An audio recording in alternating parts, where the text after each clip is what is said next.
Thank you, Minister. Senator Hanson. I'm quite happy to remove this because this is not what should belong in this parliament. My question is Point of order, Senator Wong. Waiting the question. Thank you. Senator Hanson, your question. To Senator Brandis, the Attorney-General. Senator Brandis, in light of our national security of this nation, will you work with the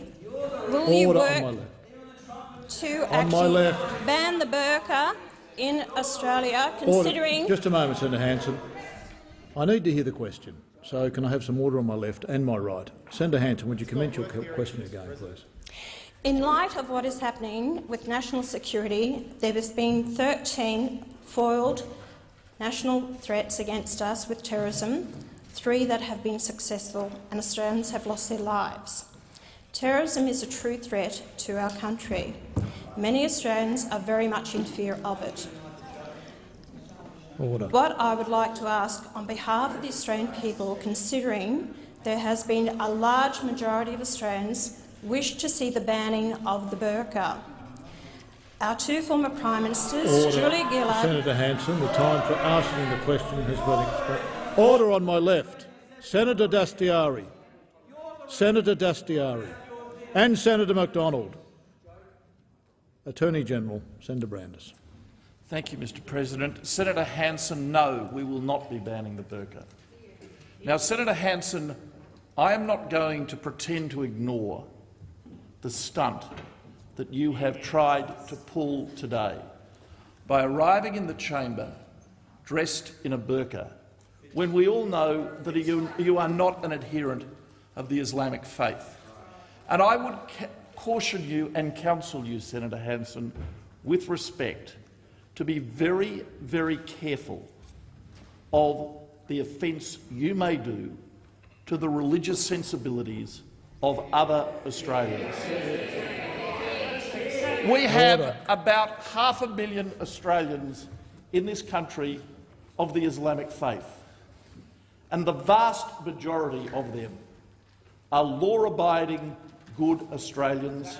And Senator Hanson, it is absolutely consistent with being a good, law-abiding Australian and being a strict adherent Muslim.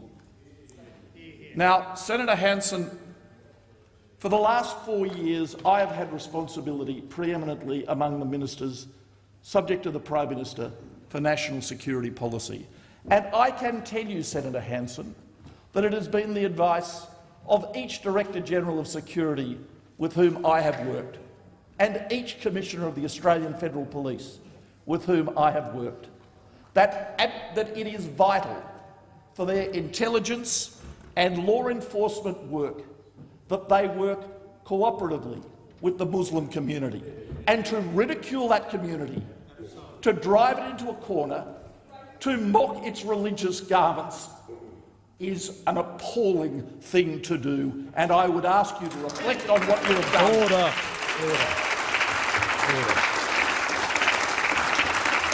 Order.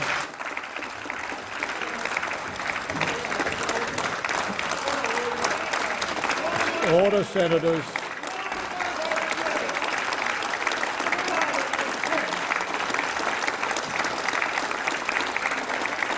Senators on my left, please resume your seats. Senator Wong, on a point of order.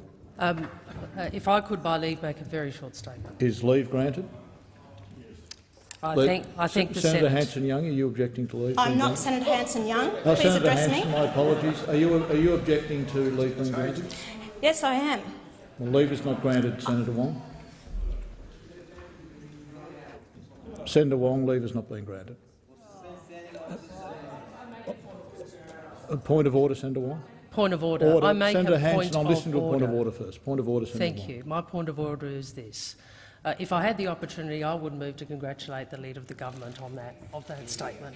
Well, and I make this point on behalf of all of us on this side of the chamber. It is one thing to wear religious dress as a sincere act of faith. It is another to wear it as a stunt here in the Senate chamber. Senator Wong. Senator Hanson, are you asking your supplementary question or My supplementary question is— Supplementary question. Is the Attorney-General aware that the The burqa is not a religious requirement at all.